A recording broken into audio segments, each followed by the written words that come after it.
आप देख रहे हैं STV लद्दाख, आवाज घर घर की।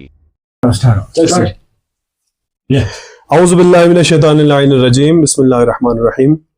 आप सभी करगिल के मीडिया फ्रेटर्निटी का इस प्रेस कॉन्फ्रेंस में खैर मक़दम।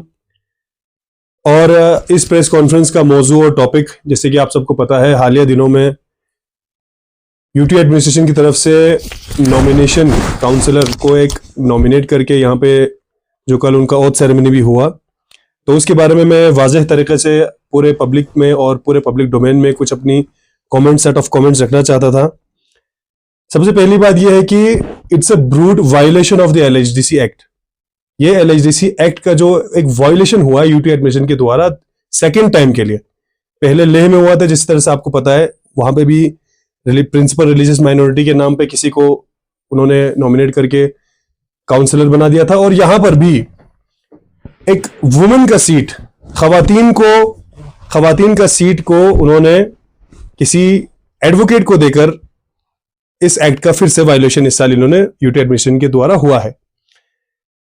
इस चीज में आपको मैं बताता चलूं, the LHDC act clearly says, दो चीजों पे LHDC एक्ट आपको क्लियरली वाज़ेह तरीके से आपको बोलता है कि आप किस तरह से नॉमिनेशन, 4 नॉमिनेशन मेंबर्स को नॉमिनेट करके LHDC काउंसिल में भेज सकते हो। That is 2 from the principal religious minority and 2 from the women. Clearly इसके आगे ना एक वर्ड है ना इसके पीछे एक वर्ड है। आप सभी के पास इंटरनेट है और आप सभी खुद भी इस LHDC एक्ट को पढ़ सकते हैं। अब हमारा सवाल यूटी एडमिनिस्ट्रेशन से यह है कि is mister advocate Riyaz Ahmad Khan, is he from a principal religious minority? Is he member of a principal religious minority? Or is he a woman? हम क्लियरली ये सवाल LG साहब और LG एडमिनिस्ट्रेशन, यूटी एडमिनिस्ट्रेशन से पूछना चाहते हैं।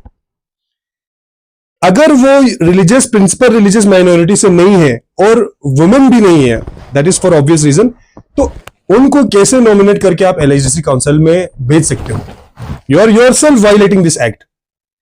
और हद तो तब हो गई जब कल MP साहब ने इस चीज को हाईलाइट किया, और जब वायलेशन हुआ तो बोलना है कि वायलेशन हुआ है, हम चुप तो रह नहीं सकते हैं। अब इस चीज पर जो न्यूली ओथ लेकर जो इस वायलेशन के थ्रू एक मेंबर उन्होंने चुन के भेजा है, वो कहते हैं कि नहीं जी, MP साहब को एक्ट के बारे में पता ही नहीं है। और भी उन्होंने पर्सनल अटैक्स किए जिनके बारे में आगे मैं बोलूंगा।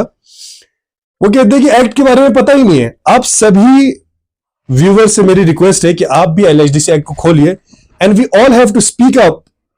अभी हमें इस चीज के बारे में बोलना बहुत जरूरी है, क्योंकि ये चीज अब एक पैटर्न बनता जा रहा है।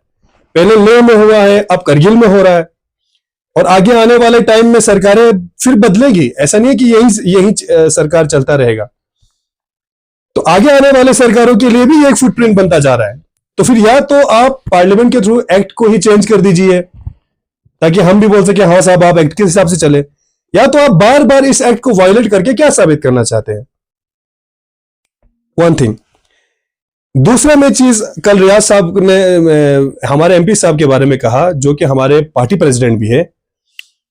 उनके पार्टी लीडरशिप के अंदर, first of all I would like to clear this out कि रियाज साहब, आप एक सिलेक्टेड रिप्रेजेंटेटिव हो, आप एक इलेक्टेड रिप्रेजेंटेटिव नहीं हो।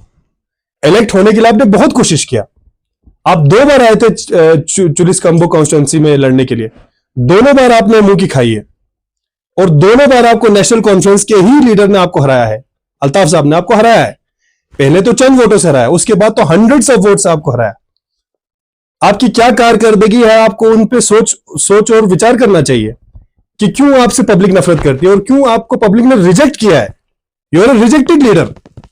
आपको एक चैनल के थ्रू आपने चैनल चला के, वो चैनल भी हमें पता है कि आपने क्या चैनल चलाया है, उसके थ्रू आप सेलेक्ट होके आए हो, और आप ऐसे कल जश्न मना रहे थे जैसे कि बड़े लोगों ने आपको यहां पे खैर वो करके चुन के भेजा है। आपको लोगों ने नहीं चुना है, आपको LG एडमिनिस्ट्रेशन और ब्यूरोक्रेसी ने चुना है।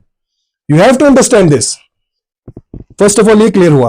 और on the other hand, MP साहब इज इलेक्टेड लीडर। वो पहले भी CEC के थ्रू इलेक्ट होके आए थे, अभी भी MP बन के आए तो इलेक्ट होके आए with the highest margin in the history of Lok Sabha election of Ladakh। ये तो आप सबको पता है, more than 30,000 वोट्स का मार्जिन। आप अपने सारे इलेक्शंस अगर आप साथ में जोड़ेंगे जितना आपको वोट मिला था उसका हाफ भी नहीं होता है। इतना तो होमवर्क हम भी करके बैठे हैं, और आप कल बोल रहे हो कि ये क्या उनको कोई एक्ट पता नहीं है तो ये क्या ड्राफ्ट करेंगे, क्या हमारे लिए बोलेंगे। इतना आपने पर्सनल अटैक किया उन पे, हमें ये बात बोलने में मजबूर होता है, अदरवाइज हमें कमेंट करना भी नहीं था आपको, बिकॉज वी नो। आज आप देखिए, कल आप मीडिया हजरात भी उनका ओथ सेरेमनी आप कवर करने जब गए थे, तो क्या आपने देखा कि वहां पे क्या काउंसलर्स मौजूद थे? क्या वहां पे सीसी मौजूद थे? क्या वहां पे एग्जीक्यूटिव काउंसिल का कोई मेंबर मौजूद था? पूरे काउंसिल ने इस चीज को बाइकआउट कर दिया, एमपी साहब ने बाइकआउट कर दिया, सारे रिलीजियस लीडर्स ने इस चीज को बाइकआउट किया है। एक बंदे को आपने खुश किया है, दैट इज एलजी एडमिनिस्ट्रेशन, और आज उसके बाद आप ऐसे आप अटैक कर रहे हो, पर्सनल अटैक कर रहे हो एमपी साहब पे कि he doesn't know anything, he doesn't know about the act, और वो हमारे ड्राफ्ट को कैसे रखेंगे और वो हमारा पैरवी कैसे करेंगे। बहुत अच्छी तरीके से वो हमारी पैरवी कर रहे हैं, बहुत ऑनेस्टली हाजी हनीफा साहब हमारी पैरवी कर रहे हैं, पार्लियामेंट में भी और सेंटर में भी बहुत मुस्तैदी से। जो आप देखिए 24 तारीख को जो हादसा हुआ था, the only leader, one of the very fearless leaders जो खड़े थे उन विक्टिम्स के साथ, वो हाजी हनीफा साहब थे। अगले ही दिन वो पहुंचे थे विक्टिम्स के पास, और उसके बाद जिनको अरेस्ट किया गया था उनके पीछे भी उन्होंने बहुत काम करके उनको रिलीज करवाया, उनको रिलीज करवाने में हेल्प भी किया। और ऑन दी अदर हैंड, आप बीजेपी हजरात के मुंह से एक लफ्ज नहीं निकलता है। भाई साहब, 4 लोगों का गन पॉइंट पे देवर शॉट डेड। कम से कम आप सहानुभूति तो जताओ मेरे भाई, आप लोग कम से कम इतना तो इंसानियत रखो। दे आर फ्रॉम लद्दाख, वो लद्दाखी लोग थे। आपके ऑफिस से एक नोट नहीं निकलता, एक कंडेमनेशन नहीं निकलता है फोर्सेस के द्वारा जो भी ब्रुटैलिटी हुई है ले में, एक कंडेमनेशन नोट नहीं निकलता है। इतना जरूरत कि आप फिर किसी एक रिस्पेक्टेड लीडर के बारे में इतना सब कुछ बोल जाते हो आप। Astonishing set of comments. औरतों का हक मार के आए हो आप। ये जो सीट था ये खवातीन के लिए रिजर्व था, जो बीजेपी दावा कर दे कि हमने 33% रिजर्वेशन दिया है औरतों को, 33% रिजर्वेशन, कि मतलब 33% लोग खवातीन चुन के आएंगे। अरे भाई साहब, जो 2 सीट उनके लिए रिजर्व है पहले वो तो दे दो।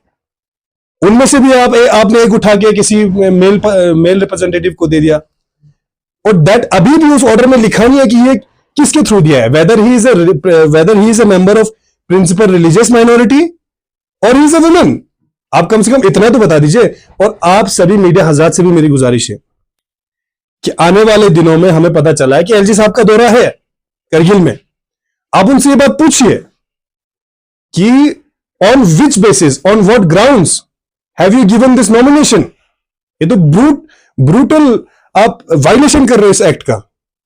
You have to ask him this.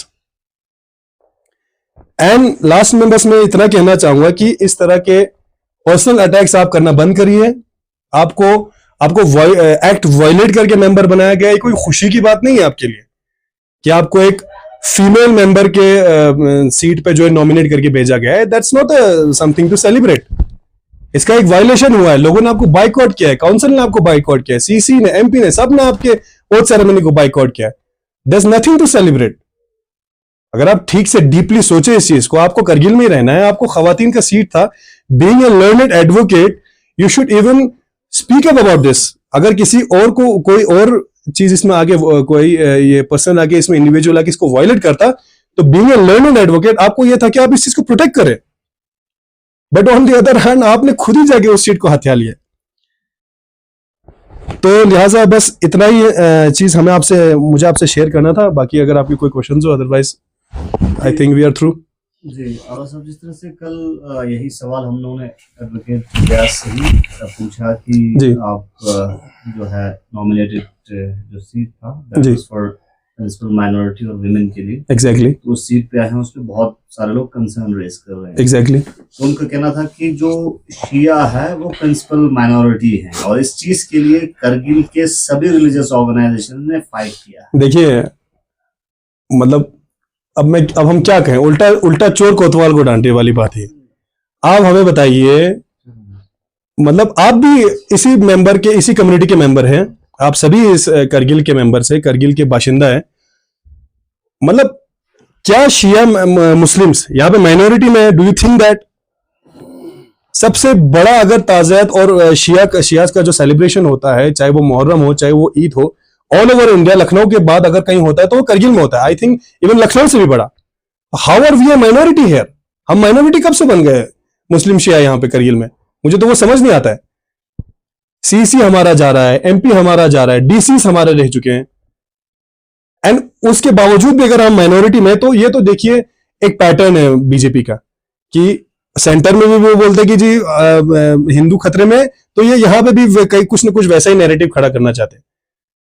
अगर ठीक है, आपकी ही बात पे अगर रियाज साहब ने ये चीज कहा है कि he is a minority, he is from A minority, तो बोलिए ना वो ऑर्डर में लिख के लाए।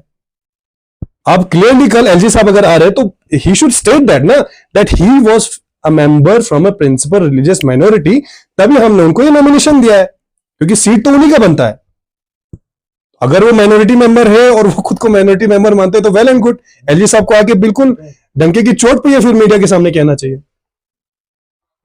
Anything else? रिसेंटली जो मास रेजोनेशन हमें देखने को मिला बीजेपी करगिल में, केजी ब्लॉक तो सांको से पक्का को लेकर उनका मेन मुद्दा जहां तक हमें समझ में आया जैसे स्टेटस तो सांको को लेके है, तो इस नेशनल कॉन्फ्रेंस कितने हद तक ये स्ट्रगल में आप लोगों का साथ रहेगा सर? क्योंकि डिमांड जो है सांको डिस्ट्रिक्ट को लेके बहुत जेन्युइन डिमांड है और काफी लॉन्ग पेंडिंग डिमांड है। क्या कुछ बिल्कुल एमपी साहब का आपके काउंसिल का क्या इसमें? देखिए, नॉट ओनली सांको सब डिवीजन बल्कि शकर चिकतन का भी, मतलब एमपी साहब ने सिर्फ सांको सब डिवीजन करनी है बल्कि शकर चिकतन के लिए भी फाइट कर रहे हैं। वो उनसे जितना हो सकता है, सीसी साहब हो, एमपी साहब हो, they are collectively fighting for a cause कि इस चीज को जल्द से जल्द डिस्ट्रिक्ट बनाया जाए।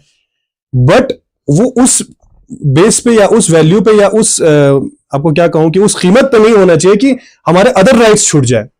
तो उस चीज के बीच में अगर हमें कुछ मिल भी रहा है तो कुछ छूट के ना मिले, तो उस चीज की फाइट है। इंशाअल्लाह ताला आने वाले दिनों में आपको जरूर दिखेगा कि हम कलेक्टिवली इस चीज के लिए फाइट करेंगे, हमारे लीडर्स कलेक्टिवली इस चीज के लिए फाइट करके इस चीज को कामयाब करेंगे। ऐसे मास रिजर्वेशन को कैसे देखते हो?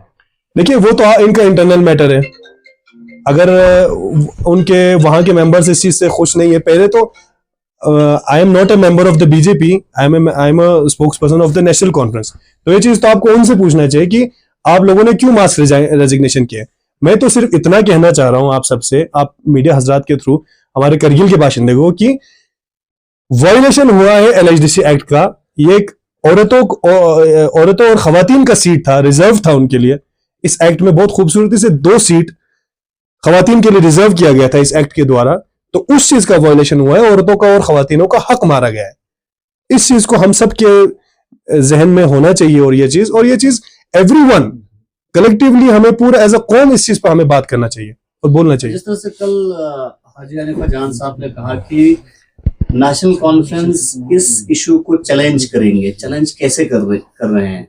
क्या थ्रू लॉ चैलेंज कर रहे हैं या नॉर्मली सिस्टम में जाके चलेंगे? देखिए, उस चीज पे अभी डिस्कशन हो रहा है, डेलिब्रेशंस हो रहे हैं, और आपको जल्दी इस पे डेवलपमेंट देखने को मिलेगा। और मुझे लगता है कि इस चीज को जरूर कोर्ट में ही चैलेंज करना चाहिए हमें, क्योंकि ये ब्रूट वायलेशन है एक्ट का, और ये कोर्ट में भी अगर हम जाएंगे थ्रू ड्यू प्रोसेस अगर हम जाते हैं तो ये चीज कोर्ट में भी नहीं वो करे स्टैंड कर पाएगा। जिस 2.5 साल के बाद जो हमारा कौंसिल का रिशफल होगा, जिस तरह अभी सीसी साहब एनसी की तरफ से बैठे हुए हैं, 2.5 साल के बाद तो कांग्रेस का ही आएगा, जो इस बात हमें पता है, क्योंकि सब कमीशन में किया। तो हमें सुनने में आ रहा है कि ये कंटिन्यू रहेगा कि सफल नहीं होगा 2.5 साल के बाद। नहीं, देखिए, हम तो सुनने पे नहीं बल्कि हम इस पे जाएंगे, एक्ट पे ही जाएंगे। जिस दिन 2.5 साल कंप्लीट होगा उस दिन आपको वाज़ेह तरीके से पता चलेगा कि इस चीज का रिशफल तो होना ही है। और इसके पिछले दिनों में भी काफी लीडर्स ने भी इस पे वाज़ेह करके बोला भी है। सीसी चेंज होगा 2.5 साल के बाद। देखिए, एज भी चेंजिंग देखने को मिलेगा। एज देखिए, वो that is not my forte. आप देखिए, me as a spokesperson I cannot decide कि किसको अगला एग्जीक्यूटिव काउंसिलर मिलता है या किसको सीसी मिलने वाला है। जहां तक एग्रीमेंट हुआ है, आप लोगों की बात बिल्कुल सही है कि 2.5 साल का एग्रीमेंट हुआ है और शिफ्ट ऑफ पावर्स होना है, और वो आपको आने वाले दिनों में देखने को मिलेगा। नेशनल कॉन्फ्रेंस जो एग्रीमेंट के हिसाब से चलेगा, क्योंकि पास प्रैक्टिस में काफी एग्रीमेंट्स का वायलेशन। देखिए, बिल्कुल इंशाअल्लाह ताला बिल्कुल चलेगा, और हम सब चाहते हैं कि चले और इस यूनिटी को बरकरार रहे, तो बिल्कुल चलेगा इंशाअल्लाह ताला। जिस तरह कोalition पार्टनर हैं इस मुद्दे में, इस मसले में, कांग्रेस पूरी तरह से खामोश है। नहीं खामोश नहीं किसी तरह की स्टेटमेंट उनका नहीं है। That's not true. हम सब ने कलेक्टिवली इस चीज को बाइकआउट किया था। आपने कल देखा भी होगा कि वहां पे कांग्रेस के भी काउंसलर्स मौजूद नहीं थे। तो ये हम सबका एक कलेक्टिव ये था कि हम इस चीज को बाइकआउट करेंगे क्योंकि वायलेशन हुआ है। तो ये हम सबका कलेक्टिव एफर्ट था। जिस तरह हाजी गहुला मोहम्मद हमारे पहले एनसी के काफी सीनियर लीडर रहे और काउंसलर भी रह चुके हैं, तो कुछ आपसी एनसी के लीडर है नहीं थे, अब बीजेपी में है। जी। इसके बाद कुछ अपने इसकी वजह से वो उसने बीजेपी ज्वाइन किया, तो कहा उन्होंने पूरा पार्टी को मास रेजिग्नेशन दिया है। तो क्या आपको लगता है कि उसके घर वापसी हो गए फिर? देखिए दैट इज समथिंग कि वो चीज टेकअप होना चाहिए हाई कमांड के थ्रू। मैं एज अ पर्सनल स्पेस में मैं नहीं बोल सकता हूँ कि whether he wants to come और नॉट, और उन्होंने किस उस पर रेजिग्नेशन दिया है वो मेरा मुद्दा है भी नहीं। बट जहां तक मैंने देखा है, नेशनल कॉन्फ्रेंस ऐसा तंजीम है कि यहाँ पे सबका स्वागत है। कोई भी अगर आना चाहे इस परिवार में तो ये सबका ही स्वागत है इसमें। बाकी पार्टियों से पहले भी लोग आए और इंशाल्लाह ताला आगे भी आते जाएंगे।